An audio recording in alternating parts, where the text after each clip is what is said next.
It is Thursday, December 16th. You are locked on Real Talk. This episode is presented by our friends at Bitcoin Well. More than 200 Bitcoin ATMs in Canada, more of them internationally. You know, more and more corporations are looking into paying employees in Bitcoin with the Employer Bitcoin Savings Plan. It's one of the new ways that employees are asking for corporations to reflect where some of their priorities are, to learn the benefits of buying and holding Bitcoin for your business. To figure out more about what this is all about and what's driving it, check them out online under the sponsors tab on our website, ryanjesperson.com. Real Talk starts right now. Here's Ryan Jesperson. Big show coming up in about 10 minutes. We're going to talk to Maclean's magazine senior writer Paul Wells about Bill 21, Quebec and the rest of Canada. What are people saying? It's become real. A teacher was pulled out of the classroom near Ottawa a short time ago. Of course, it's got even federal politicians chiming in, finally. Plus, Alberta. Should the province stay or go? Dr. Barry Cooper, a political scientist out of the University of Calgary, has been arguing that Alberta should be a sovereign entity. He's been saying this for decades. Senator Paula Simon says, hell no. The two of them are going to join me in just over a half hour. But right now, we want to dig our, we want to sink our teeth into, don't we? We want to chew on. We want to understand and digest what we're seeing from provincial and federal governments when it comes to COVID policies through the holidays. The province of Alberta, by way of Premier Jason Kenney, making an announcement yesterday while we were doing the show. Basically, here's the gist of it. If you're unvaccinated, you can gather. More than 2 households can gather together. Unlimited numbers of kids under the age of 18. Some people concerned what this is going to do with the potential fifth wave, the Omicron variant relevant here. Before we get to Dr. Lynora Saxinger, here's Alberta's Premier Jason Kenney yesterday. We're trying to balance these things. There's no perfect way of doing it. We are concerned about Omicron. We should be. Dr. Hinshaw has given a very clear message today about how people can take voluntary measures to keep themselves safe. But at the end of the day, that's what it's about. It's about 4.5 million people making individual choices that are responsible. That's basically what we're asking for here. We're giving them parameters. They are very stringent parameters, but we're trying to make them reasonable in a way that people can realistically follow them after 21 months of this. Dr. Lynora Saxinger is an infectious disease specialist. She's the co-chair of the Alberta Health Services Antimicrobial Stewardship Committee. She's been working on public messaging since basically the very beginning of this pandemic. We're always grateful for her appearance here on the show. Thank you for making time for us. Good morning to you. The Premier says yesterday it's stringent measures, but in a subsequent follow-up, further comments, he said Canadians have hit the outer limits. Albertans have hit the outer limits of what they're willing to observe with regards to public policy, legislation, if you will. Where did you land on what you heard yesterday? You know, it's interesting because that's not what I would have chosen to do, because I think the threat of Omicron being like Delta 2.0, like angry Delta, is very real. I think even over the last 2 days, so probably before meeting materials were prepared for the discussions that must have happened, even over the last 2 days, things have really come into sharper focus on the actual threat level and the fact that this is a very aggressive strain. And so I see the Christmas holiday season as a really big opportunity for the virus. It's also an opportunity for us to not let that happen. But I do read that people are fed up with this. I am too. And that it's a really tough sell to scale back the holiday plans. I think that the plans probably had been, gestating for some time. There probably were some discussions, and that they were trying to reflect that a lot of people might just color outside the lines anyway. And so they were trying to put some reasonable boundaries and guidance in place. But I'm not sure if that approach is going to do it. I'm quite concerned, honestly. Yeah, so am I. I feel like it's going to come back and bite us. And we have valuable limited time with you, so I'm not going to get into a big monologue, but I will be commenting later on forming legislation or public policy based on whether or not people are going to obey it. That seems like an interesting approach to take. But Dr. Saxinger, you refer to Omicron as angry Delta. People want to know the facts. I mean, what does this variant mean with regards to the efficacy of the vaccines that they've already received and maybe what they need to keep in mind? Knowing that unvaccinated folks are permitted legally to gather now, people are going to go, well, now Uncle Randy and his family can come, right? Shitter's full. They're in the party. Let's go. Everybody together. What do people need to be keeping in mind? So, I mean, the first thing that's very clear is that it's highly transmissible. It's more transmissible than Delta. Within household settings, there's really very high risk. Early data from the UK shows 3 times the risk of household transmission compared to Delta, which already was actually quite a lot more severe. And the open question that we cannot answer yet, so don't listen to anyone who has an answer, is whether or not the severity is going to be really that much less, the same, or worse. So far, early signs, it's not worse, but if it's so infectious and can reinfect people who've been vaccinated, it could really easily swamp our healthcare system through the evil magic of exponential growth. And so it's a huge threat. If it's not a huge threat to individuals, there's still enough people vulnerable that they could end up in hospital, and then we can't do your knee surgery. So the vaccine story, there's varying numbers, but after 1 dose, there's probably 30 to 50% protection against any infection. After two doses, 30 to 50% against infection overall. But if you've had 2 doses, most people, it appears that the infection is reasonably mild. There's probably 70% protection against hospitalization, and those data are very early and likely to change. Boosting does appear to help. It should reduce the risk of hospitalization, should reduce the risk of infection. Also, having prior infection alone is really not very useful against this virus. Lots of people getting reinfected. So it really is different. It genuinely is a problem. The province saying yesterday that 85% of eligible Albertans aged 12 and older have received both recommended doses of vaccine through AHS pharmacies and physicians' offices. 85%, not bad. We know we'd love to see 100. We're probably never going to see 100. The concern would be now, I guess, for example, big groups that might gather. I think of faith groups that may gather. Perhaps the majority of those people have chosen to not be vaccinated. So when do we look toward, Doctor, I hate to put the question out like this, but if we're being realistic, what do we say? Second, third week of January is when we'll be bracing ourselves to see what numbers look like? I would hope really, really strongly that should we start to see the numbers take off the way they well might. I mean, people do have to get tested and have this figured out. So don't shy away from testing with minor symptoms, get it done. Yeah. And if we're seeing that uptick and that upswing of serious issue, I would really be looking for public health to put into place stronger restrictions that prevent the possibility of these super spreader events. Like, there have been some really well publicized, well documented, highly transmissible without symptoms events already with Omicron. And so I really would be looking to avoid that as much as possible. And the earlier you act, the better. I would be looking for potentially changes even over the weeks of the holidays if necessary, because this could be quite difficult depending on how much Omicron is already in the communities and who's meeting who. And when you have all those people together, they're bringing together so many different networks of risk that it really changes things. And so even if you just scale up to keep the network connections lower, it will make a difference. Or scale back. Sorry, I'm saying things opposite. No, we appreciate the perspective. We appreciate, in my circumstance, I appreciate direct advice in times like this, because I think people are looking just to be able to make the right decision and understand from a health professional like yourself what the landscape looks like. We've made you late for a meeting. We appreciate your availability, Doctor. Thank you for this. Thank you. You got it. That's Dr. Lynora Saxinger, an infectious disease physician. Really appreciate her perspective on that. You can let me know what you think. She mentioned rapid testing. I think that's a big deal. Obviously, different jurisdictions, different provinces across Canada. I saw Ontario, of course, they have their provincially run liquor stores, so they have the LCBO stores, but it makes it maybe a little bit easier for them to make this happen. But they're going to have rapid tests available in liquor stores, which I think is probably makes pretty good sense through the holidays, considering where a lot of people go to pick things up, maybe in more ways than one. Hate to put it that way. Alberta's going to make them available at pharmacies, other AHS locations, etc. What did they say, Sarah? About 500,000 of them. That's right. But the pharmacies are only in the big cities. So if you're outside of Edmonton, Calgary, Red Deer, I believe, what it looks like is you're going to have to go to AHS sites to get those rapid tests. Okay. So it's a bit different depending on where you are in the province of Alberta. Yeah, I'm curious. I'm going to ask Paul Wells about this next. I mean, we're bringing him on to talk about Bill 21, but I know he'll have no problem going at this on the fly. The assertion from Alberta's premier, a pretty interesting one yesterday. He basically said, Alberta's relaxing restrictions because people have hit their outer limits of what they're willing to accept, which to a certain degree, I think Jason Kenney's correct. A lot of people are going, I'm done. Like, I don't think people are saying it in a malicious way. I don't think people are saying it in a way that means they're not willing to consider their fellow humans or they're not participating in society anymore.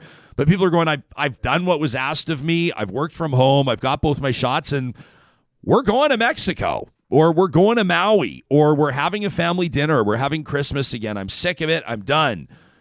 Said Alberta's premier yesterday, a complex-free society is not a machine that the government can easily micromanage. We have to account for things like human volition and freedom in the stringency of our measures. Essentially saying, if people aren't, and the premier pointed out furthermore in an interview with the National Post, I think it was Tyler Dawson that did that. It was. The premier said, yeah, people weren't following the rules anyway. So, and then that makes me think, someone like me, if I would look for something to serve my best interests, well, nobody follows the speed limit on any of the major highways in Alberta either, so why don't we, turn them into the Autobahn? If nobody's going to pay attention to, let alone respect legislation, then why even have it there in the first place, right? That's kind of what Alberta's premier is saying. You wonder if some people might dig in and say, I wonder where else he might be susceptible on that front. What happens if maybe I don't feel like paying income tax this year? Maybe I don't feel. Maybe it might be small little things. Maybe I don't feel like mowing my lawn. We'll see what happens with the bylaw at the municipal level. Yeah, nobody was mowing their lawns anyway, so we just got rid of the bylaw about keeping the curb appeal. Right? Everything goes to hell pretty quickly. You can let me know what you think. Talk at RyanJesperson.com. Paul Wells in just a second. I wanted to remind you, our friends at the Dairy Queens of Northwest Edmonton and Sherwood Park right now are selling their DQ bucks in support of the Stollery Children's Hospital Foundation.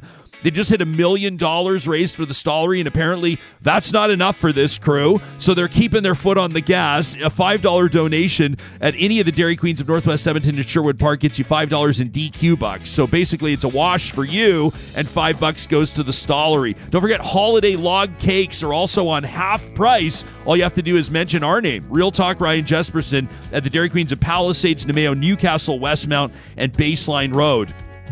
Sam, do I put you in a tough spot if I get you to roll a video in just a second? You know the one I'm talking about? You don't have to roll it yet, but in just a second. Friends, we got this delivery yesterday from our friends at Friesen Brothers. This is a pink glow, pink pineapple.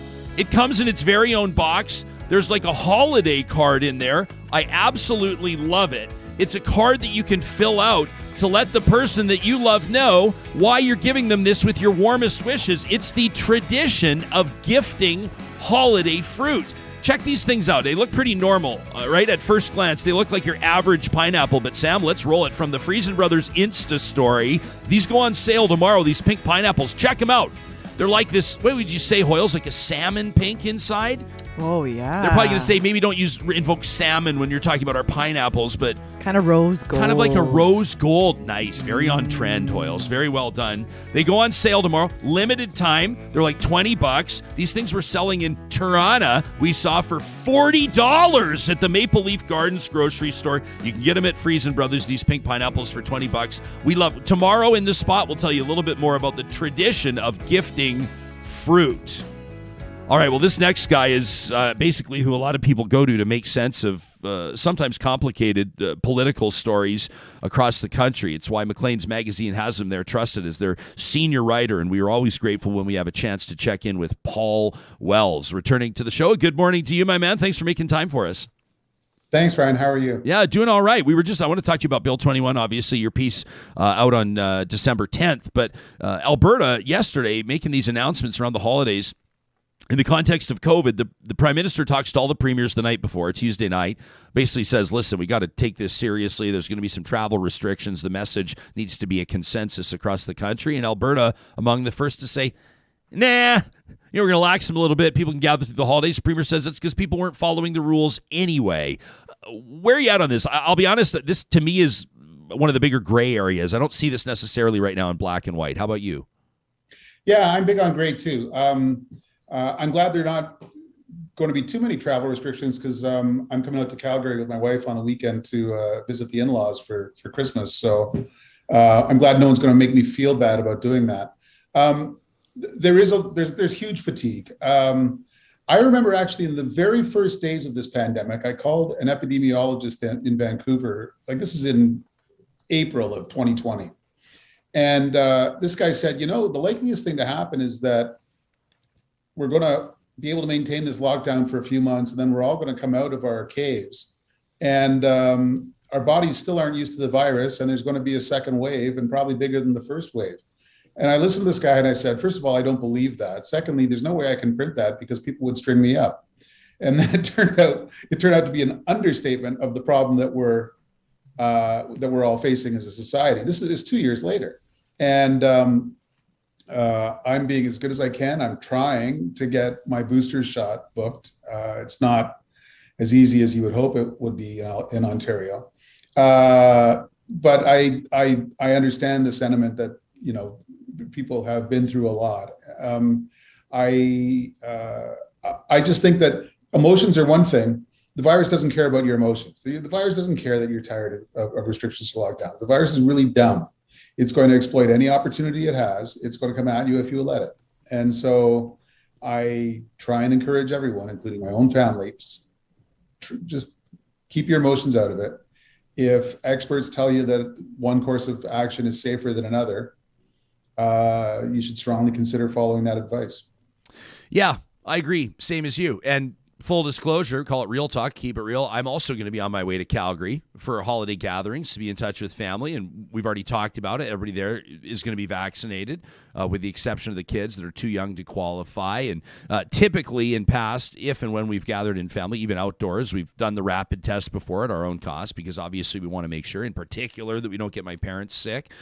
So yeah, to me, I'm not necessarily going to be like, I think everybody should lock down and everybody should all meet over Zoom. At the same time, I'm kind of sitting here going, we've seen what happens before. We know what happens before. I mean, this is the home soil of Alberta's best summer ever, right? And it wasn't just the Calgary Stampede to blame. As a matter of fact, statistically, the Calgary Stampede was way less of a driver on COVID numbers than a lot of other things were through the summer. But the point was, it's widely acknowledged and accepted now that those relaxed measures did contribute to a significant wave and significant strain on the healthcare system in Alberta. And like you say, Paul, I don't think there's going to be anything different about this Christmas. So in a sense, yeah, we're sick and tired of it, but we also know what we're manifesting. Yeah, I mean, I keep coming back to, and it's a simplistic answer, but I like those better than complicated answers. The virus does not care about your ideology. The virus is just gonna, if you let it in. And I mean, I'm actually very interested by this argument that the Omicron might be less severe than the other ones, much more virulent, but much less severe. And then getting the Omicron, especially if you're vaccinated, is not necessarily as terrible an event. But frankly, I don't want to personally be part of that experiment. I'd rather just avoid getting COVID if I can. Yeah, well said. Let's talk about your piece. Interesting to see this week. Obviously, it becomes national news when Bill 21, I hate to put it this way, this is certainly my perspective from a position of privilege to suggest that Bill 21 just became real. But when a grade 3 teacher in the Quebec town of Chelsea was pulled from class for wearing a hijab, all of a sudden Canadians couldn't ignore this anymore, and that includes federal politicians. I like in your piece in Maclean's, published December 10th, you write, Bill 21, you say, I don't like it either. It's based on silly reasoning. The state must have no religion, so nobody who works for the state may be seen to have religion. It's like saying the state has no particular height, so public servants must be required to hover above the ground. Take us into where you're at. Yeah, I mean, like this argument, basically, do Muslim women wearing headscarves represent a threat to public order, has been going on in Quebec for about a decade. It's been going on around the world. Quebec's not the only jurisdiction to pass laws like this. The polling I've seen suggests that if another provincial government somewhere else in the country were to pass such a law, there would be some support in anywhere in Canada for this sort of law. I just don't buy it at all. We can have interesting discussions about whether religions should require people to dress a certain way or to do or not do certain things. But I come from a conception of liberalism, small l, that says I can't know what someone else's motives are. And secondly, it's no skin off my nose. And the Quebec government disagrees. Bill 21 is very popular. And the reason it's taken until now, the bill was passed in summer of 2019. The reason it's taken until now for a teacher to be pulled from a classroom because of it is because existing public servants were grandfathered. They were, or sunsetted. They were permitted to keep wearing religious insignia if they were already employed when the bill passed. So it only applies to new hires. And this is the first time a school board has hired somebody knowing that the law is in place, knowing that they contravene the law, and eventually they got caught. Why did they hire this woman? Because she's the third teacher in her classroom since September, because burnout is rampant in every sector of the economy, including in classrooms. They hired a teacher, then they had to hire another teacher, then they had to hire another teacher, and finally said, look, we're just going to hire. She seems nice. She seems competent. Off we go. And then what happened. I want to play this clip. This was just yesterday. This is Calgary's relatively new mayor, Jody Gondek, chiming in on Bill 21. Just got off the phone with Mayor Patrick Brown from Brampton, and I agree with him that Bill 21 is something that needs to be challenged. What Quebec is doing is absolutely unconscionable. So together with him, we are issuing a challenge to other municipalities in this country, asking us to contribute towards the legal challenge to get rid of Bill 21. Unconscionable, says Calgary's mayor. How significant is that comment? And when she talks about legal challenge or it's time to do something, what's she talking about? I mean, what options are out there? What can you see playing out? Yeah, I mean, it is very interesting that municipal mayors are lining up to get involved in this debate, which is essentially about a provincial law in Quebec. It's not clear to me that they can do much besides funding legal challenges. A lot of the legal challenges have already been exhausted because, as I say, this debate's been going on for more than on this latest law. There have been other Quebec governments have passed roughly comparable other laws, but this particular law has been challenged and ruled on in Quebec courts already. So I guess they would pick up the tab for the appeals process. This law is going to the Supreme Court of Canada. I just guaranteed that the Supreme Court of Canada is going to be considering Bill 21. Precisely because the case has already been heard in lower courts. Again, it's not entirely clear how much it can be changed on the fundamentals of the law. Lawyers have already made a lot of very creative arguments against Bill 21. To some extent, judges are handcuffed. There's not much they can do about Bill 21 because the government of Quebec invoked Section 33 of the Constitution, the so-called notwithstanding clause, which means that they can pass this law even though the Charter of Rights and Freedoms might say that you shouldn't. For a limited time, right, Paul? There's like a 5-year window on that? Yeah. So you invoke the notwithstanding clause, and that gets you out of most but not all of the Charter for 5 years, and then you have to do it again. And if a legislature 5 years from 2019, so in 2024, doesn't do it again, then Bill 21 lapses. And my own hunch is that in 2024 or in 2029, at some point, discussed with this law within a growing minority in Quebec will make it unpalatable for a future premier to renew the law. And so I think this is I just think this debate is subtler than a lot of people wish it would be. Although I note that when I make my subtle arguments in my subtle column in Maclean's, it does not get widely retweeted in Quebec. As a matter of fact, it has not been retweeted in French at all in Quebec because people there prefer to get outraged over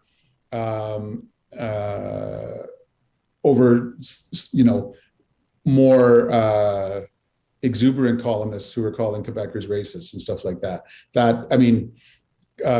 Calm voices tend not to get amplified in a debate like this. Isn't it racist? I mean, I know where this is going to go. Like people, I've seen the sort of like squabbling online where people will say, Islamophobia is not racism.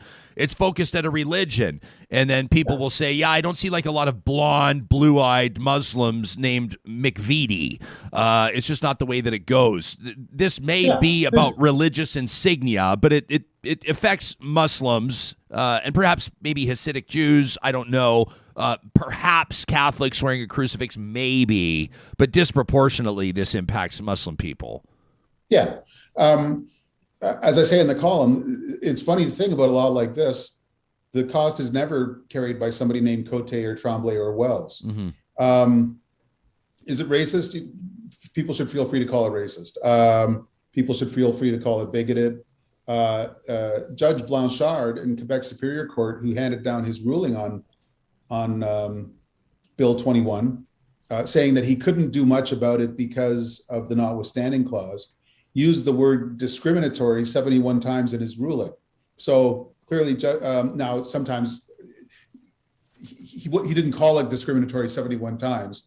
He discussed the debate over whether it's discriminatory in such a way that he had to use the word 71 times. But I mean, there's a lot of people in Quebec saying this is a discriminatory, bigoted, racist law. So people outside Quebec should not be too shy about using similar words if those are the words that, and then we can have a discussion. I mean, Andre Pratt, former senator, former editor of the La Presse, had a piece in Washington Post or in the National Post saying to everyone outside Quebec, like, shh, don't say anything because somebody might get upset. That's not the way people operate. That's not the way people work. That's not the way Andre Pratt worked during 20 years as an editorialist at La Presse, writing his opinion about every single subject under the sun. And it's a little rich for him to say, okay, I can say what I think about things that upset me, but you people shouldn't, because it might, tempers might get a little heated. And finally, after 2 years of biting their tongues, people across Canada are starting to say what they think of this law. Well, yeah. And I mean, if I'm a sick man that, a young man that understands that I won't be able to realize my dream of teaching elementary school because I wear a turban, I'd have a pretty tough time understanding how that's any different than not being able to own property because I'm Indigenous, or not being able to drink from a water fountain because I'm Black, or not being able to do whatever because I'm Jewish. I'm not sure I would be able to see any nuance in how that would be any different. And those societal policies, if I can say, haven't exactly aged well, Paul. Yeah. So, I mean, I've been a journalist for long enough that I remember I was at the Montreal Gazette when it was debates over whether Sikhs in the RCMP should be wearing turbans, or whether veterans in Legion halls, including in Alberta, should be wearing religious headgear and stuff like that. And people in Quebec were very upset about the idea that Legion halls in Alberta were trying to decide what people should wear. It's funny, what goes around comes around. You asked about Mayor Gondek in Calgary and her willingness to support legal challenges to the bill. That's probably a useful thing to do. But I'll tell you, the most useful thing she could do would be to let everyone know that that teacher in Chelsea is welcome to work in schools in Calgary. No kidding. What Patrick Brown and Barrie should say is, come work here. Mm-hmm. People in Quebec notice real fast when societal decisions impose economic costs, and when competent, dedicated, potential employees find it easier to work somewhere else. I think that's a message that I know that this teacher in Chelsea could work in Calgary if she wanted, but that it'd be handy if municipal officials emphasize that point. That's such a great point, Paul, and not to be tacky about this either, but from a municipal marketing standpoint, a pretty effective way for Calgary's new mayor to put her stamp on what this city's going to look like for the next 4 or 8 or 12 years or what have you. No, exactly. I keep emphasizing that this teacher has not been fired or banished to the janitor's room or anything like that. She's going to spend the rest of the school year running a workshop for her grade 3 for elementary students across the school on writing about themes of diversity and inclusion. So it's an excellent way to make a lemonade out of a lemon. But frankly, people shouldn't have to get creative with what to do with a teacher who's not allowed to be in a classroom. Yeah. It's not the worst thing that's ever happened to anyone, but it's still a choice that shouldn't be forced on one teacher out of the entire staff of that school. Yeah, Paul, before I thank you for your time, and people, of course, can read your full piece and now the inevitable Bill 21 fight at macleans.ca. Obviously significant to see federal MPs start to talk about this, because this has been something that, in particular, the party leaders really have not wanted to touch. And the prime minister's taken some shots, certainly across the bow, from people that have said that he's refusing to show leadership here. He's refusing to demonstrate what people might expect from a federal leader when there's provincial policy like this. Of course, I think most Canadians are aware, though, that there are in particular some circumstances where the federal perspective on something is irrelevant. So what's the significance of, you note in particular Conservative MP out of Brampton, Kyle Seaback, who was kind of the first one to really speak out. And then there were several others, including Conservatives out of BC, ultimately some Liberal MPs too, but really no high-profile cabinet ministers. Yeah, I guess the lesson is we live in a society. And the people in charge of just about every political party I know are spending more and more of their time trying to keep disagreement, unpleasant debates, anything but sort of worshipful adulation away from their political bosses. I am sick to tears of seeing the Prime Minister stand in front of row on row of his caucus members and cabinet ministers silently nodding behind him. That's not the way people behave. People disagree. They have an idea that you haven't thought of. They want to do work on a problem that you prefer to ignore, and so on. And I actually think I'm a big fan of Andre Pratt, that senator who's telling the rest of Canada to shut up. I couldn't disagree more. First of all, you can't make people shut up. Secondly, you shouldn't try.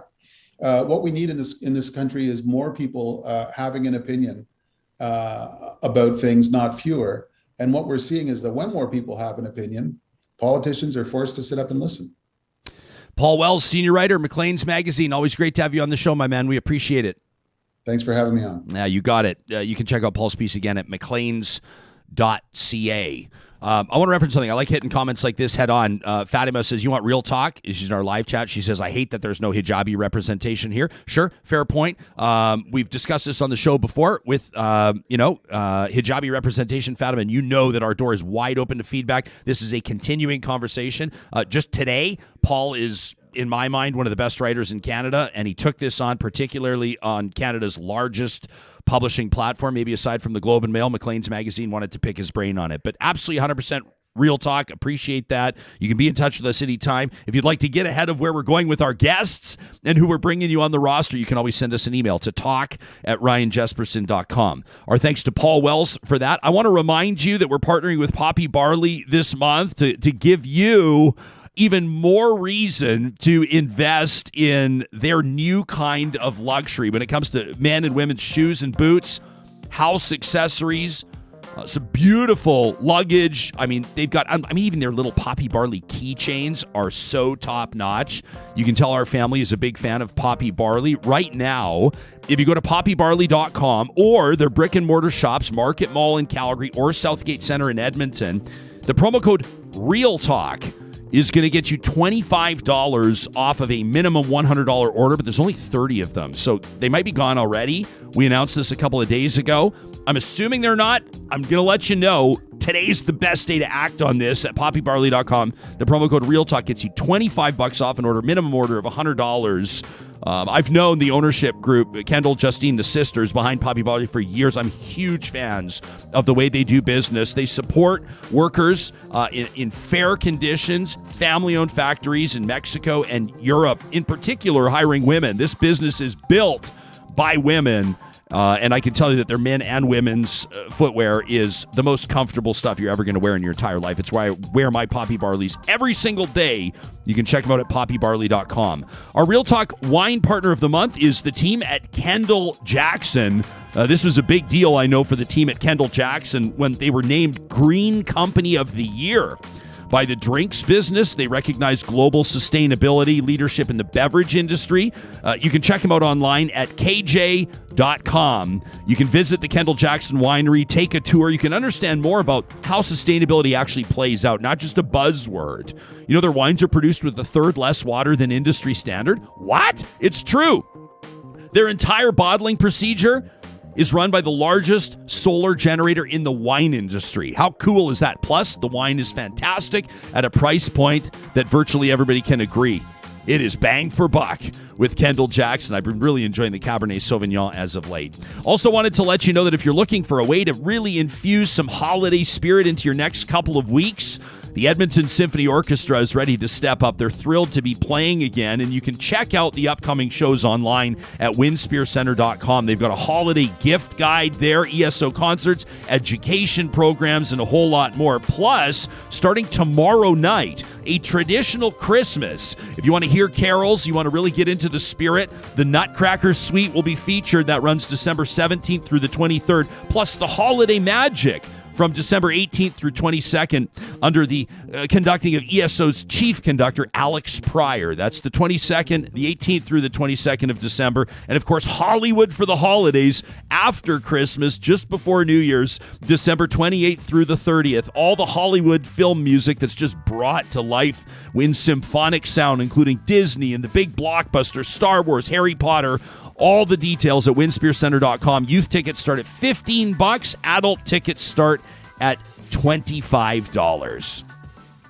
Before we get to this debate, I'm expecting, it's not an official debate. We're not going to go 2-minute opening statement, 1-minute rebuttal, 2-minute opening. That's not how we're going to roll. We're going to do a candid, sort of a ground level conversation. We're just going to keep it real, just say what we think with Senator Paula Simons and Dr. Barry Cooper in just a moment. Alberta, should it stay or should it go? Some of you are going, are you serious? Really, Jesperson, you're whipping this up again? Dr. Barry Cooper's been talking about this for a long time. He's been granting interviews recently about this. People are still talking about it. You just had this, this referendum during Alberta's municipal elections. Remember that? And we had people talking about what the future of Alberta should look like, what a fair deal for Alberta looks like.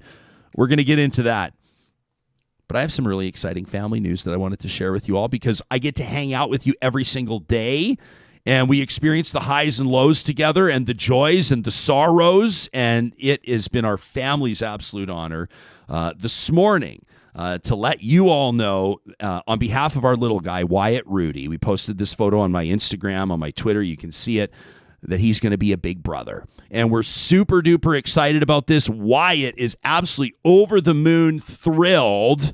His little brother or sister is going to arrive just before Wyatt's 7th birthday, and he is so excited to take on these responsibilities. Moses and Monroe, the canine brother and sister, I know are already getting set to be on their best behavior, and Carrie and I couldn't be more excited about this. We've shared some of our personal journey publicly. It's been a long road to get here, and we are so grateful for all of the kind words that we're receiving today, and it means so much to us that so many of you are sharing in our joy.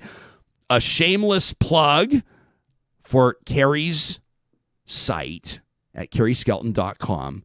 You can go and check out her new post this morning. I know right now I'm showing it to you on YouTube and you're seeing her yummy eggnog cookies. Those are absolutely worth your time. Her local love list as well. But check this out. You can also get into her surprise we are pregnant post. And that's coming up. Of course, all of that excitement through the holidays for us personally as a family. We'll be sharing that, some of you, as we see fit. So thank you so very much. It means a lot to us. Let's get to this. Alberta. I guess I could have a family segue, couldn't I? About a happy family in Canada and the provinces and the territories and everybody getting along, but that's not always the way it goes. Sometimes, just like siblings, maybe you feel like some of them are being treated better than others, like Quebec, right? And sometimes in Alberta, you feel a little bit maybe ostracized or underappreciated as part of a family dynamic. So what do? Do you alienate yourself? Do you estrange yourself or those around you? What's the right play here? Talk about Alberta separation or Alberta sovereignty has been prominent, at least in pockets of the province, for decades, including with Dr. Barry Cooper. He's a professor of political science at the University of Calgary, a fourth-generation Albertan, a member of the notorious Calgary School. Those are Barry's words, not ours. You know, Tom Flanagan and the like, the firewall letter. That's Barry's wheelhouse. We're excited he's agreed to join us alongside an independent senator from Alberta, formerly a nationally award-winning newspaper columnist everybody knows, Paula Simons. She was appointed to the Senate of Canada just about 3 years ago after a long and distinguished career in mainstream publishing media. She will be arguing, hell no, we're staying. Dr. Barry Cooper thinks we should leave. I'm thrilled that the both of you are here. A very good morning to you both. Barry, you want to kick this off? You say tongue-in-cheek, you're a member of the notorious Calgary School, but that Calgary School graduated some pretty prominent conservatives over the years. Yeah, it's actually one of the highlights of my career at the University of Calgary. Sadly, the department has returned to normalcy, and the conservative impetus, I think, has declined somewhat. So your book, I mean, you're the author of a ton of books, Deconfederation, Canada Without Quebec, It's the Regime, Stupid, a report from the Cowboy West on why Stephen Harper matters. You weren't wrong about that, went on to form a majority government. But I ask you this in all seriousness. Are you serious? You really think that Alberta should leave Canada? You believe it to this day and you're serious? Yeah, I believe it. I think that's the only viable option. Of course, we can always maintain what we've done for the past century and a half, which is to do nothing and get exploited by the rest of the country. It's really up to Albertans how much they want to take. But I would say the window of opportunity for fixing things closed about 25 years ago. And there aren't very many options left. And that's the only one that makes sense to me. Senator Simons, I should mention you also host a popular podcast, Alberta Unbound, and we're having a team editorial meeting a while ago, and I go, we got to get Dr. Cooper on the show. And then we thought as a team, well, who would be a great voice to argue that, of course not, Alberta should stay? And everybody went, Senator Paula Simons. So here you are. I would imagine you will vociferously disagree with Dr. Cooper. I shall. First, I want to say Basha Tova to you, because I think that's wonderful news for you and Carrie. Thank you. May the baby come in a good hour. Thank you. Yes, I vociferously disagree. I mean, I'm speaking to you from my office in Ottawa with my view of the National Cenotaph and the Canadian flags flying. And so there are tremendous numbers of practical arguments against separation.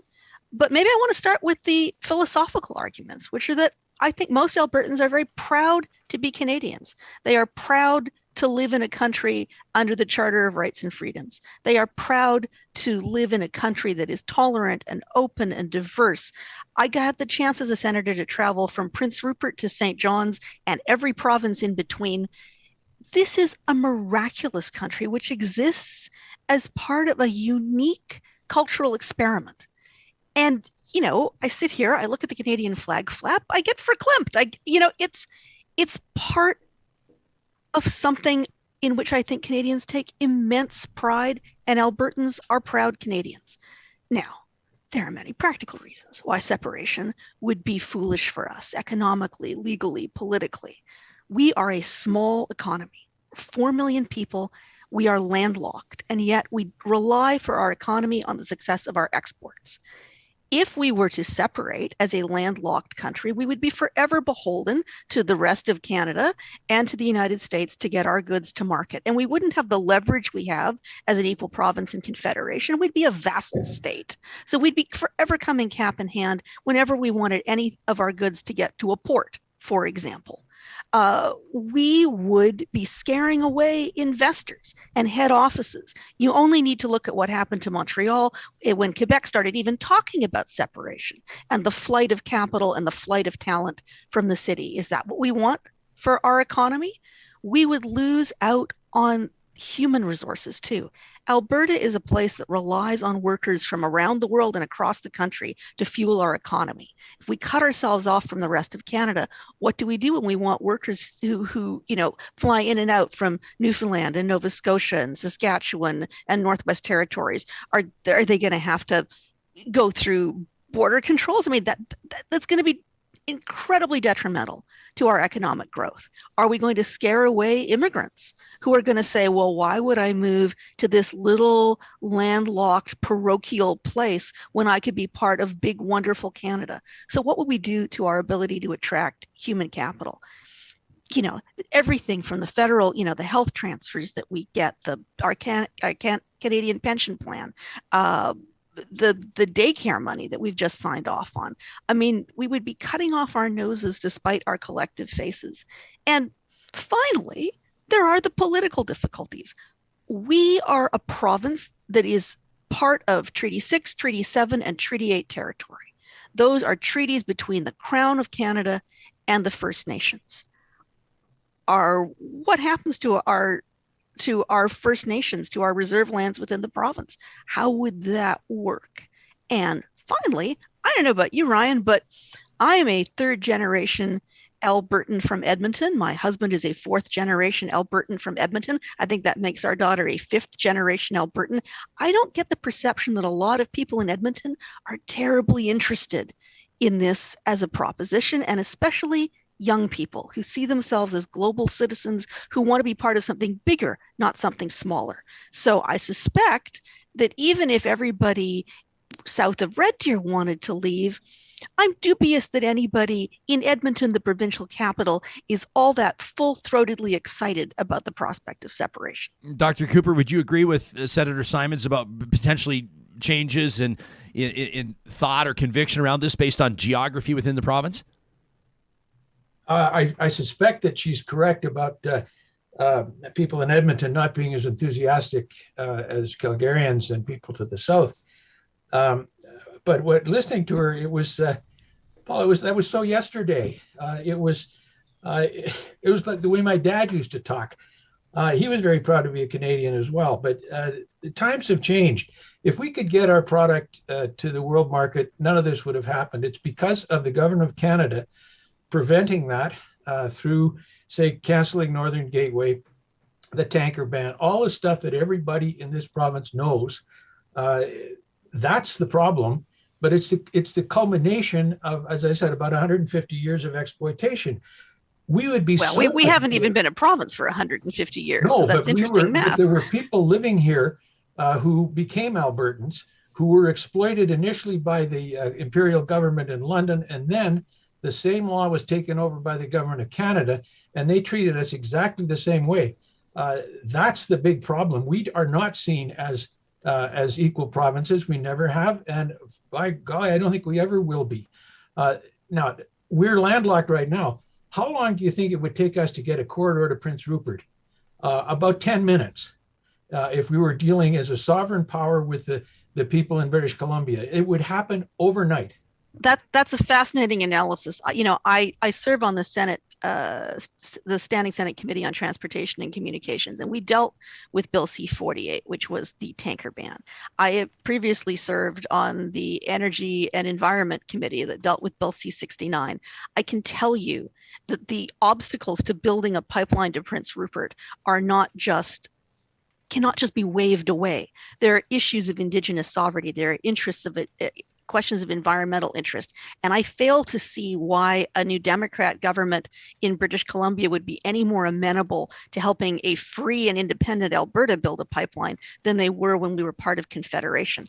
I mean, I think the logic is just fallacious. I've worked on these files in Ottawa, and I can tell you that being a sovereign nation of 4 million people will make us weaker, not stronger.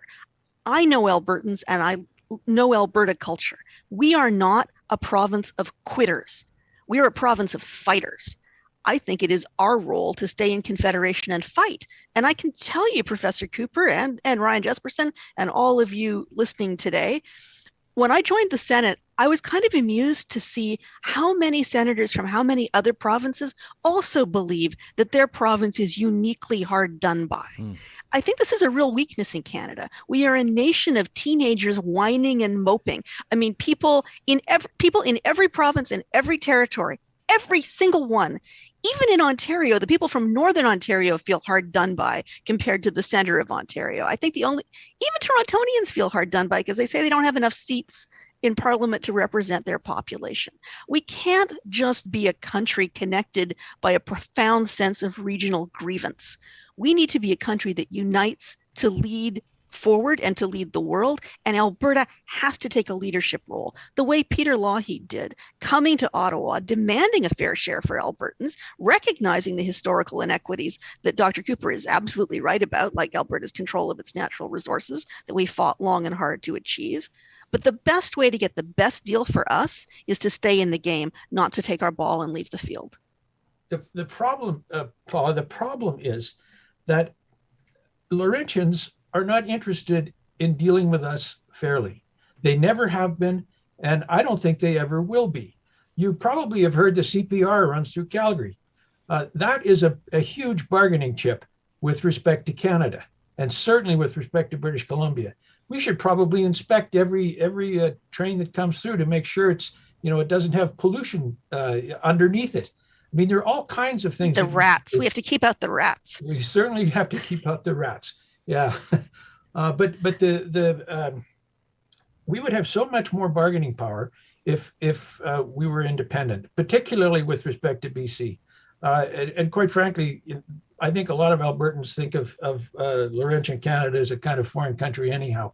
I had the misfortune of living for 10 years in Toronto, and I certainly found it a very strange place. I mean, I will say, as an Albertan, when I lived in Toronto for 2 years, I did consistently feel the back of my neck turning red from time to time as I defended the free trade agreement, for example. And in Ottawa, as a senator, I really do feel like I have to be an ambassador for Alberta, because I think often it's true, Alberta gets painted as a backward redneck province, and sometimes we do ourselves no favors in allowing those voices to be the ones that get heard. That's why I think it's really important that I speak out for the majority of Albertans, the vast majority of Albertans who do not favor separation, who see themselves as proud Canadians, but who do want a better deal in Confederation. I mean, Professor Cooper is right. There are all kinds of inequities. Take the fact, for example, that BC and Alberta each have 6 senators, where New Brunswick and Nova Scotia get 10 senators and PEI gets 4 senators. Is that fair? I mean, when I go out to speak to school children, I always tell them it's not fair, and it's not very easily fixed. There are things that are hardwired into Confederation that do not benefit provinces outside of Quebec and Ontario. That is absolutely true. But do we just give up? I don't think we give up. I don't think we quit. I think we take our good ideas and we make them heard in the center.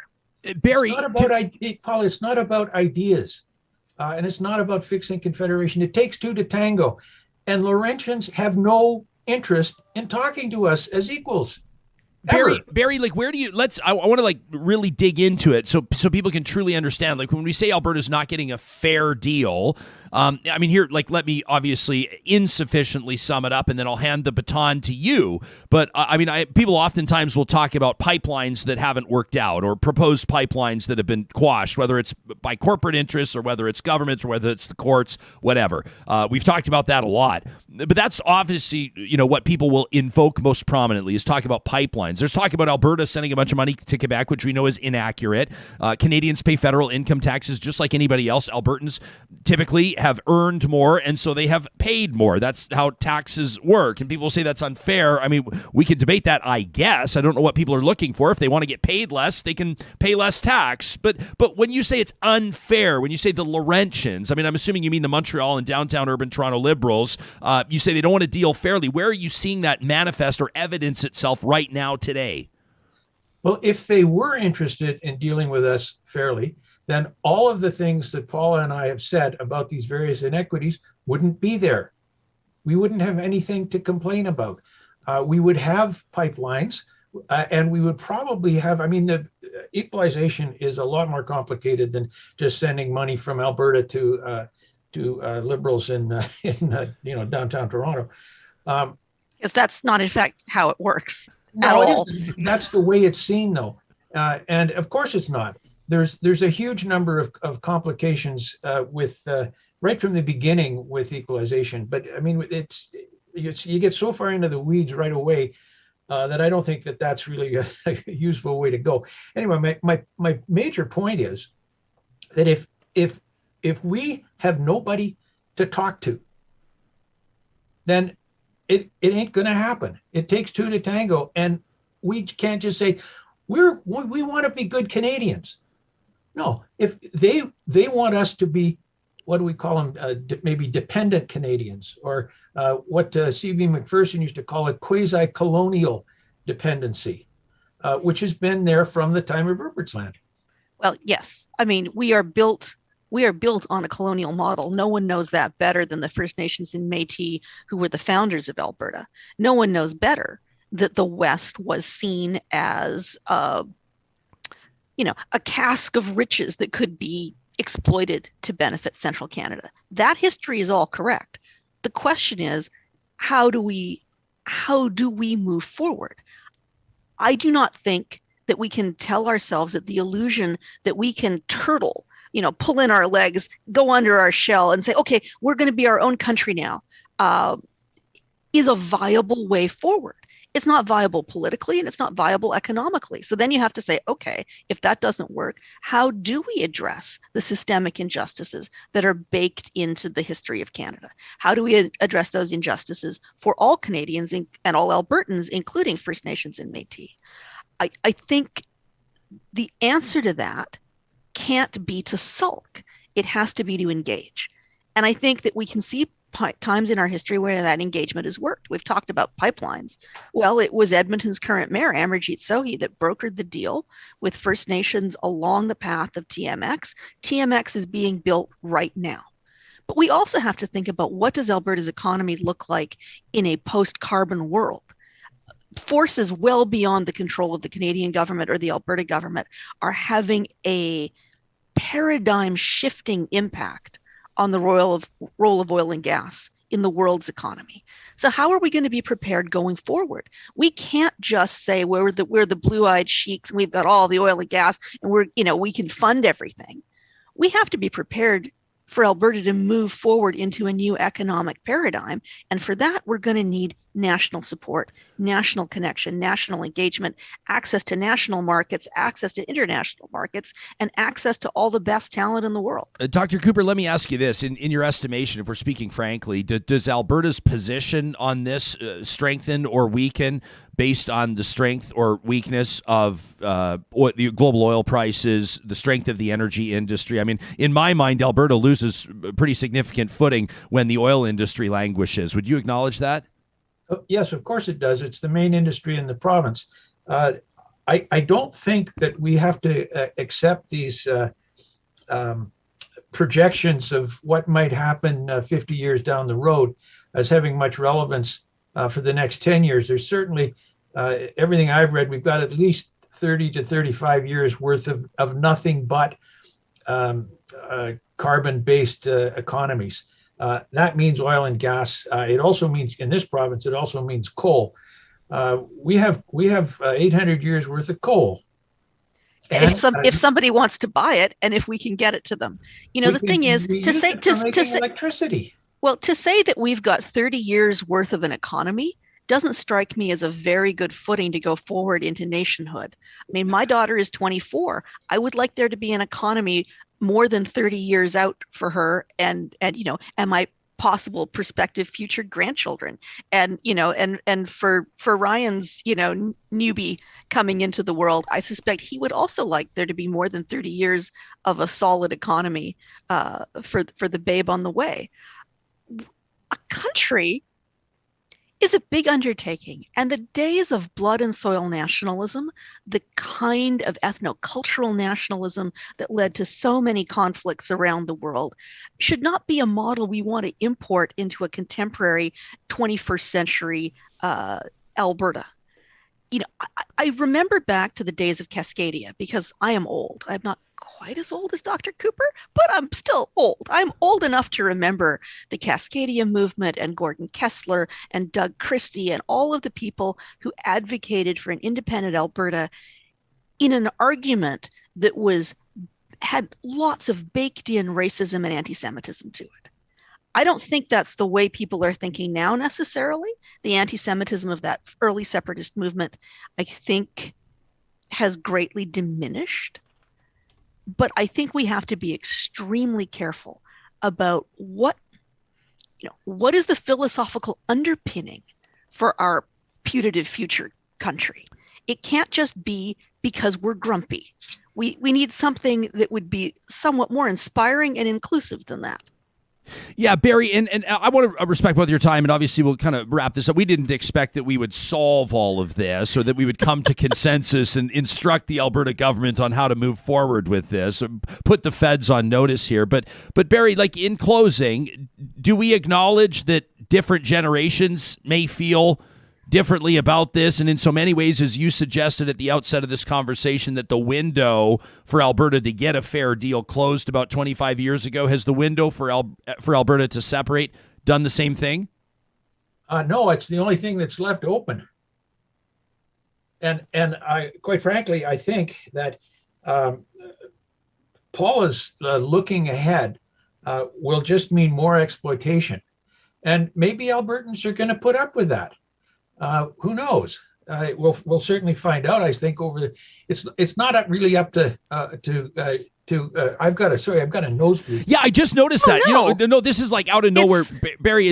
No worries. Do what you got to do. It's the dry weather of this place. I have to say, the CBC had a story the other day in which they claimed that there was no difference between a dry cold and a wet cold. I can tell you, as somebody who commutes between Ottawa and Edmonton, that this is completely untrue. What would you rather have, Paula, the dry cold or the wet cold? I would normally rather have the dry cold. Yeah. Today, however, it's plus 13 in Ottawa and minus 25 in Edmonton. Yeah. And so, if we could get weather equalization in Canada, I don't want to.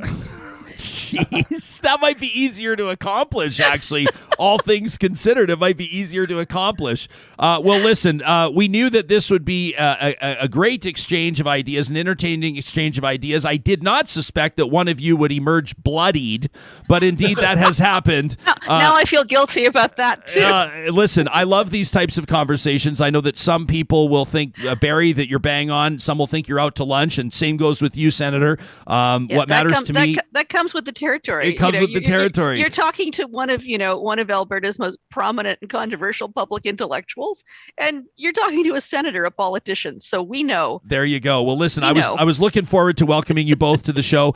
Barry, thanks for being such a good sport amid all of that complication going on. It's great to see both of your faces. Happy holidays to both of you, and thanks for joining us here on Real Talk.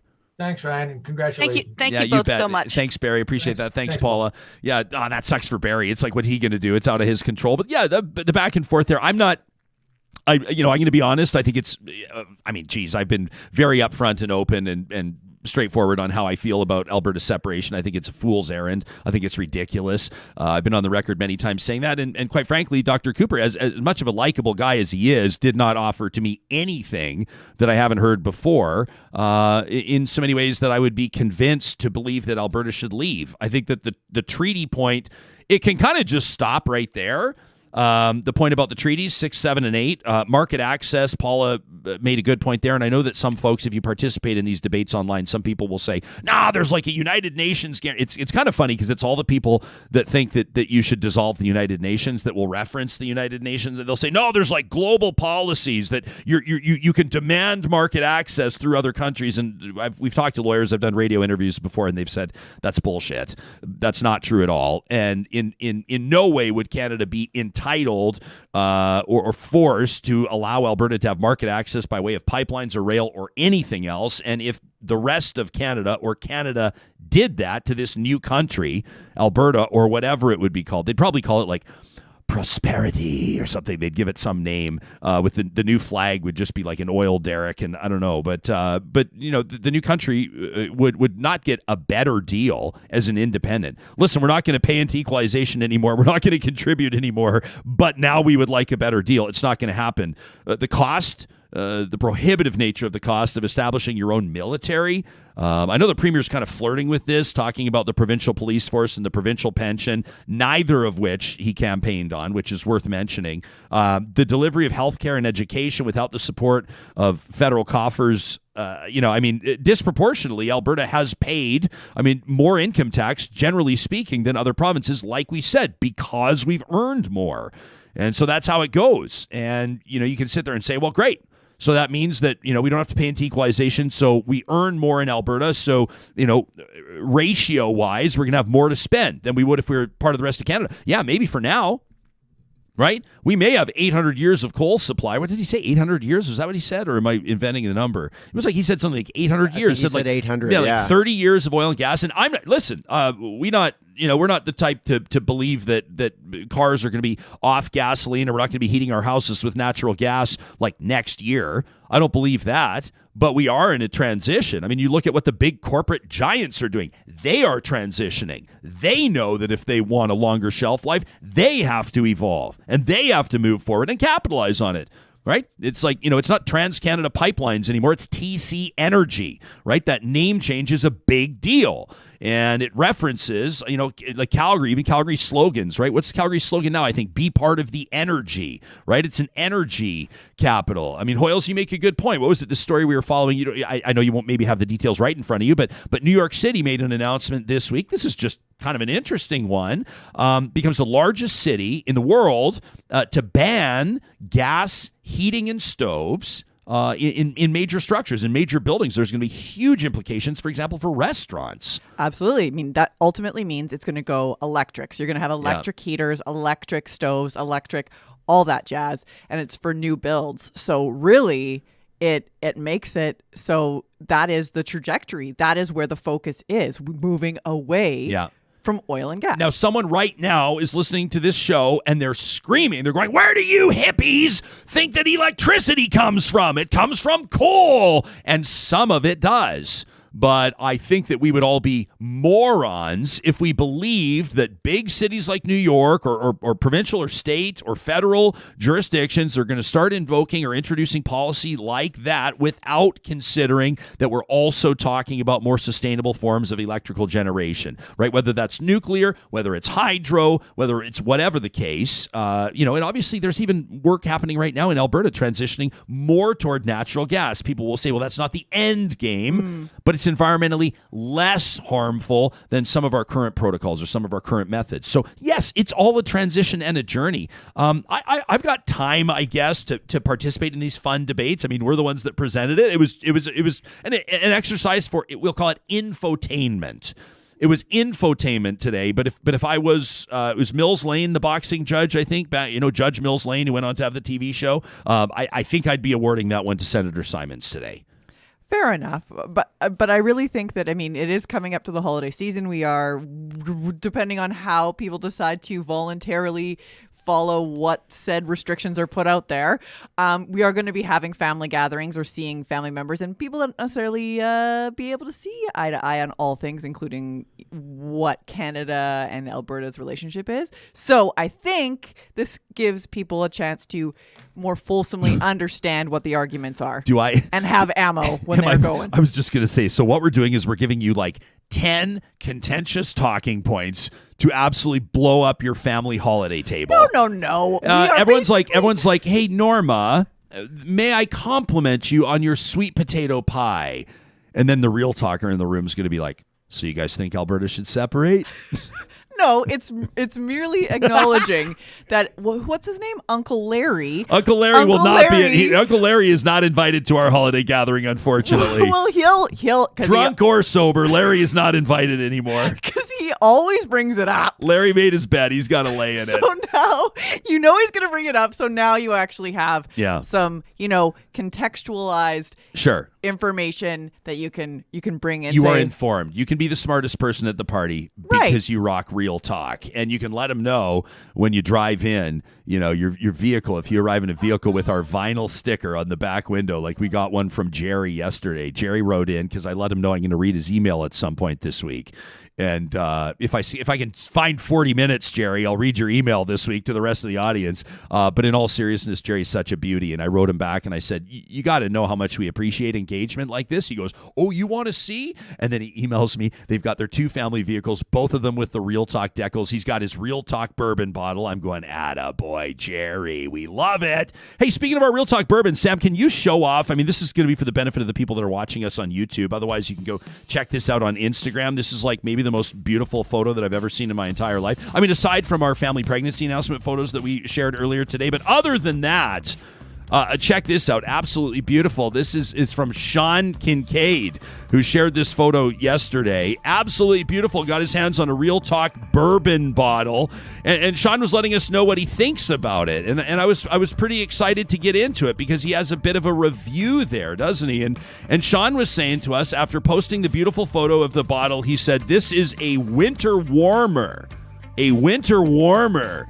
That's brand new, single cask, very limited, an absolute unique bourbon with 100% sweet Olathe corn by the gentleman at Woody Creek Distillers, brought to us in Alberta by Pacific, or let me not say that, let me say PWS. They're the Park Whiskey Society, but they're PWS importers, and selected personally by me, the host of Real Talk, Ryan Jesperson. He said this bourbon is so unique and delicious, I guarantee I'll be sipping it a lot over the holidays. And then he wonders, what do you have lined up to sip on over the holidays? We're so excited about this bourbon. You can still find a few bottles. We heard yesterday the boys at hockey, I call him Doc, Shelby, let me know that he was able to find a bottle at Sherbrooke. He said they had 3 left on the shelf there, I think.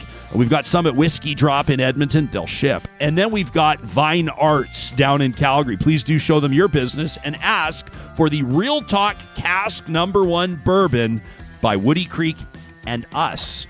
If you're going to be traveling through the holidays, we encourage you to keep the money in your jeans. Park at Jet Set Parking. If you're flying out of Edmonton International Airport, you can book ahead of time. Do it at least 24 hours ahead of time at jetsetparking.com. Make sure you use the promo code REALTALK. If you do, and by the way, you can book for travel right till the end of 2022. Maybe you're going, you know what? We've got something coming up in the next 6 months. I mean, I'd love to book in my parking now and park for $5 a day. Do it today. The promo code REALTALK. $5 a day parking at Jet Set Parking. You're going to love it. Free shuttle service to the airport from Heated Shelters. They make it nice and easy. Our friends at Breathe Outdoors. I don't know why I was going to segue to this earlier until we started talking bourbon, and sometimes you got to move on the fly. There was an Uncle Larry segue here. I was thinking, speaking of sleeping outside, it's the time of year where good gear matters, right? Whether it's a fantastic sleeping bag or a 3-season or 4-season tent. Are there 4-season? There's for sure 3-season tents. We love winter camping as a family. I haven't done it for 20 years because I'm a wimp now, but winter camping has its own special magic to it. The team at Breathe Outdoors wants to set you up. Their winter adventure sale continues right now. You can save up to 40% off outdoor gear, including brands like Yeti, Patagonia, North Face, Mountain Hardwear, and Kuma. Again, breatheoutdoors.ca. We keep an eye on our hashtag. By now, it's powered by the team at Park Power. I was thinking yesterday, we were talking about how much people are paying over the past couple of shows, in fact, about Canada's housing market and about, what people are paying for high-speed internet and for connectivity across the country. You know that Park Power, I know people think of them electricity, natural gas. They provide internet as well. And you can compare internet rates right now on their website at parkpower.ca. You're going to, of course, want to know what you're paying with your current plan, but you can go into theirs. Look, unlimited plans. What kind of internet do you want? Cable, DSL. They've got answers to frequently asked questions, and a reminder, if you use the promo code 2021-REALTALK, you're going to save $70 off your first bill at parkpower.ca. Hoyles, we were keeping an eye on some stories making news across the country, and while there is no joking around about what the province of BC has been going through, the wildfires this summer, and then these floods and these mudslides, it's been brutal. It's been devastating. But the city of Vancouver is prompting a few laughs today with a pretty good-spirited take on a residual issue, we'll call it. A residual issue. I was trying to find a way to frame this. I love it. So that barge, remember that barge? The big, huge one. Yeah, that was just, it had flung off its, what are they called? They're like moorings. moors. Yeah, moorings. There's the word. Can you tell I'm from a landlocked province? Anywho, so they flung those off, and it was just freewheeling on the ocean, and it crashed in, and it basically got beached over on Sunset Beach. And so the city decided, hey, it's still there. Let's put a name on it. So it's Barge Chilling Beach. Barge Chilling Beach. The city legit, like the Parks Department, got a sign made, Yeah. put it up, had a ceremony, unveiled it yesterday. I'm kind of feeling like it should be N apostrophe. Like I feel like it should be Barge Chillin' Beach. Because if you ask somebody like, what are you doing tonight? They don't say chilling. They say chillin'. They don't enunciate chilling. You know? Sam, when I first saw this, I thought it was like someone that has a graphic design resource or somebody that has a signage company, but it's actually, this is official. Like Hoyle said, I love it. Through the Parks Department, through the city. This is awesome to see. Maybe it's maybe this is the beach where a barge, like chills out, like gets its temperature lowered down. Like it's just sort of getting ready to be served as a frosty beverage. I don't know. I'm trying to find a spin on this that I'm stretching a lot here. Well, I could probably move into some sort of a promotion of a frosty beverage. We could. My brother sent me a photo, and it's it'll remain a private family photo, but it's two little guys. They live in Vancouver, and they're walking past, and it's an iconic photo that they'll have. I said, you got to print that. That's when you look back on that summer. I think of iconic photos that have sometimes come in times of great adversity. Who will forget the photo of the Southern Alberta firefighter, with a big smile on his face, holding that older woman. I don't think she was elderly. You got to be careful using that word. But and why am I saying her age? It doesn't matter. He was holding a woman. He was holding a person walking through flooded streets, right? And the water's like up to his knees, and he's just this barrel-chested guy. And he's got this big, huge grin on his face as he's carrying this lady through this flooding, and that kind of became an iconic image for what was obviously devastating, the floods of Southern Alberta. I think it was 2013, if I remember off the top of my head. But it showed, he was like the face of how people responded to it. And the city of Vancouver, by doing this, I think sends a bit of a message about like, hey, we're taking it all in stride, in a way. Well, you got to. Like, what else are you going to do? You have to just, grin and bear it and maybe laugh about it after the dust has settled. I mean, I did actually fact check it because I was like, is this real? Like, that's the first thing. Yeah. Is this for real? It's for real, folks. It is for real. I want to get to a couple of your emails. These both came in yesterday, prompted by an email I read yesterday. You'll never guess which one. But first, I want to quickly remind you that Trash Talk is coming up tomorrow, and we still have room for a couple of submissions. I'm especially interested. I'm looking for non-political ones. I want people's interesting takes as we wrap up the year. What's something that's been driving you nuts? I mean, it's fine if you want to chime in on like Bill 21 or you want to chime in on a holiday COVID measures or whatever. That's fine. But we're always looking for creative takes on rants submitted to talk@ryanjesperson.com. Of course, Trash Talk is presented by our great friends at Local Waste Services with construction, commercial, and residential waste and recycling collection. They're getting set to make some big announcements about their footprint. The footprint is growing bigger in the new year, and I can't wait to tell you all about it. They're a family-owned business with integrity as a core value. You can learn more and get a free quote today at localwaste.ca. Same deal with the team at Kubi Energy. Family-owned, free quotes available on their website. Jake and his team, a background. Jake's, he was on the show as part of our solar panel. Was I think back in May or something like that. And Jake told us about his journey. He was an electrician in oil and gas. And then he saw where industry was going. He saw a window of opportunity, so to speak, and he started Kubi Energy. Now they've got teams of installers based out of Edmonton and Kamloops. They're operating, installing industrial, commercial, residential, agricultural in 2 provinces at least year-round with their Tesla-certified installers. Just an amazing company to do business with. You can find them online at kubienergy.ca.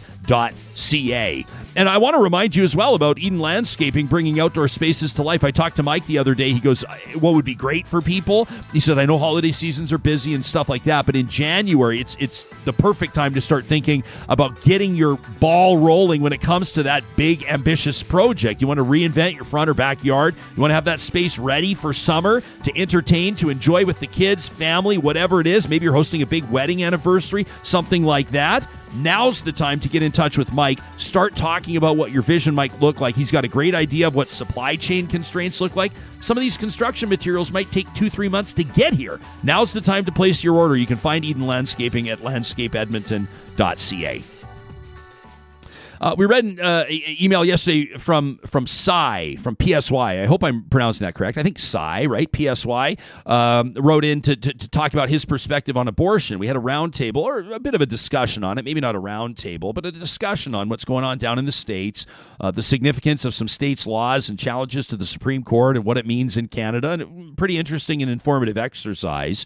Of course, some people really appreciated it. Some people not so much. That's typically the case when you venture into that territory, when you talk about contentious and emotional and personal issues like abortion. We received emails from Megan and Rebecca, and I wanted to get to both of these. I appreciate them. I let both of them know privately how much it means when you take the time to wear your heart on your sleeve and to get in touch with us. Megan simply wrote in to say, Ryan, I want to respond to that email with her body, her choice, end of. That from Megan. I appreciate it, Megan. I appreciate that email. This from Rebecca, who went on a little bit more. She said, I'm sort of tired of hearing the, quote, same old view on abortion, just like Cy. But it's his view that I'm hella tired of hearing. Rebecca says Cy's obviously coming from a place of grief, having lost a child, but he's also coming from a place of privilege and entitlement. And what sounds like maybe a dose of religious dogma thrown in, because not all pregnancies are gifts. The fact that he can't disassociate abortion from pregnancy loss is something that he needs to work through, and not by shaming people who require abortions. And why should somebody be forced to endure a pregnancy that they didn't choose? As a society, we've constantly been allowing ourselves to be drawn into bad faith debates over fundamental human freedoms that are not debatable. The truth of abortion is that people need abortions and always will. You can't legislate abortion out of existence. You can only control who has safe abortions and who has dangerous ones. Who's considered a full person in the eyes of their government, and who is a government-owned incubator, who is free and who is not. The sole decision on abortion belongs to the person rocking the uterus. And I take issue with the fact that this person thinks that there's a chasm within the people that elect to have abortions. The truth is that life is unfathomably complex. People with uteruses own their bodies unconditionally, and every abortion story is as unique as the person who lives it. Some are traumatic, some are even regretted, but plenty of them are not remotely traumatic or regretted or obtained under desperate circumstances, but just pregnant people exercising their rights to steer their own futures. There are no good abortions and bad abortions because an abortion is a medical procedure. Reproductive health care is health care, and it is a fact without caveat that a fetus is not a person. I own my body, and I decide what I allow to grow in it. That from Rebecca. I appreciate that. I'm going to throw that one into the hopper for consideration of Email of the Month. Email of the Month is not an indicator of whether or not we agree or disagree with the emailer. To me, it's a recognition of what an email does to drive public dialogue and to drive editorial direction on the show. Each and every month, we mail out a Real Talk Crescent mug, a new one, not studio used. I know that when you buy, sports memorabilia, you always want it to be game used, but I think people might prefer new mugs in this context. You don't think they'd want the one that Ryan Jesperson... that I've been huffing on and sipping on and scraping my lip crusty? No, I don't think people want that. I think we'll send you a brand new one because we can. Every month, and we'll announce right near the beginning of January. Sam just looks troubled. It was a bit of a vivid picture that I painted there, I guess. Just a bit. Yeah. Well, I'm just looking at it, and I always make sure that, because most people listen on the podcast, so we get away with this. But if you're watching on YouTube, this looks like a clean mug, right? It looks like a very clean mug. But if I were to flip it around and you were to see it, luckily our studio lights are so damn bright, Sam, that they can't really see. They're doing their job. They're washing out the gnarliness of my coffee mug. I love that you just you dig in. You could just I'm going to be honest. You could. You can't host a show called Real Talk and then not be real. People just won't buy into it. People just won't get on board. Won't talk about your lip crusties. They won't talk about our lip crust. But see, people can relate. People know exactly what I'm talking about with those lip crusties. You know what I'm talking about, don't you? Hey, we're so excited. I wanted to mention this. Of course, we have our Real Talk Pond Hockey Classic coming up on Saturday, January 29th. It's Hockey Day in Canada. It's going to be absolutely amazing. Bonfires, beer gardens, burgers. We're going to raise, we thought we were going to raise $50,000 for charity. It looks like, based on registration and sponsorship so far, that we're going to well exceed that, which I'm really excited about. One of those sponsors, and I'm so stoked that the team at St. Albert Dodge is going to be there sponsoring as our registration sponsor. So when you attend at Larry Alexiak Field in St. Albert on Saturday, the 29th of January, you're going to see, I don't know what they're going to bring. It's up to them. I'm guessing they're going to have one of those maybe new Jeep Wagoneers out there. They're probably going to have a Ram 1500 out there. They've got the best selection of anywhere in the province because they can share with their colleagues at Sherwood Dodge. So you have double the choice, double the inventory. You can check it all out online. You can link to them, St. Albert and Sherwood Dodge, under the sponsors tab on our website. If you're interested, by the way, in joining St. Albert Dodge at our Pond Hockey Classic, we'd love to have you there. You just go to ryanjesperson.com under the events page, and you click on the link for Pond Hockey, and you'll find all the information there. We're still taking teams, maximum of 5 people. It is a day you will not want to miss. Every Thursday, thanks to our friends at Prairie Catering, we keep an eye on news events and happenings, both right here at home and around the world. And we pick one story every week, and we invite somebody to Eat Your Words, presented by Prairie Catering. Now, this story sucks. This is a kind of a punch in the gut kind of a story. But I wanted to take a second because I think that this is something we can all relate to, because this isn't a celebrity. This happened, relatively speaking, in our own backyard. It was brought to my attention by way of a tweet. Check this out. This is posted by a young kid, Joel Webb, 16 years old himself. I believe Joel might be 17, but he's a teenager. He tweets, "I'm currently sitting in the dressing room, after a tie." He's a hockey player. "After a tie with the Southside Athletic Club, I'm comforting maybe the nicest guy on our team in Steph Serediak." Steph's a 16-year-old budding hockey star. He says, for those who don't know, Steph's mom tragically passed at the start of the season from cancer. She passed in September. Joel went on to say he's been incredibly positive and strong, but it's absolutely classless when he has to face chirps like, "How's your mom? How's your mom?" from the opposing team. Joel says, have some respect. There is no place in the game for shit like that. This is Steph's mom. Steph lost his mom, as mentioned, in September. Tamara Misick Serediak. Unbelievable loss for this family, to say the very least. Before her 50th birthday, she's left this life. You cannot imagine the pain that the family feels. But her 16-year-old son, and I would bet to make her proud, he's decided to keep playing hockey. And he's out there, and maybe on the ice, he's able to maybe for a moment forget about everything else that's making his heart heavy. Maybe he's about to go out there and feel the freedom that comes with breaking down the wing or unloading a slap shot. If you play sports, or if you find some other avenue, you know that grief can be abated or forgotten about, if only for a moment, but it's so important. We teach our kids to compete, and we teach them about sportsmanship. And sometimes competing effectively means getting under the skin of your opponents, finding that in. You remember just last week at the highest level of sport, the Russian star on the New York Rangers, Artemi Panarin, didn't like what Brad Marchand said to him, and he threw a glove at him from the benches, and everybody went, that's what Marchand is so good at, talking, beaking, getting in Panarin's head.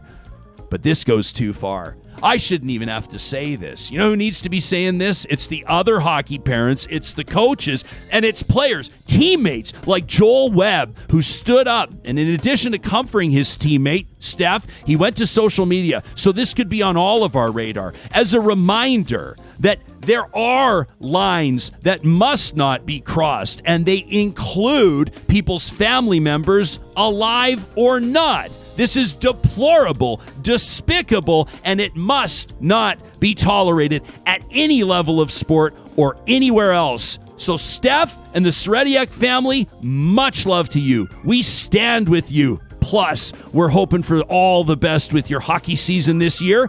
And to whatever players it was that were out of line with that unbelievably inappropriate, offensive, and unacceptable chirp, It's time to eat your words for real. Presented by Prairie Catering. You know, the team at Prairie Catering, you can check out everything that they're doing online right now at prairiecatering.ca. It's a perfect time to look them up just ahead of the holidays because they've got their holiday catering options set for you to peruse. Look this out. They've got plated dinners. They've got receptions. They can cater boxed meals if you're all gathering virtually. Prairie does it all. Plus, Sunday brunches at their brand new restaurant, May, at the Art Gallery of Alberta. They are hitting it out of the park, and we encourage you to show them your support. You let them know you heard about Prairie Catering on Real Talk. Coming up tomorrow, another guest. I had to look them up. I don't know what Hoyles is doing. She's booking these people. I have no idea who they are or what I'm going to talk to. What is this? Colonel Chris Hadfield, retired Colonel Chris. He's the guy that was the commander of the International Space Station. Right. So he's going to be here. Plus another Real Talk Roundtable. It's how we wrap up our week on Fridays, getting each other talking and thinking and walking through the day.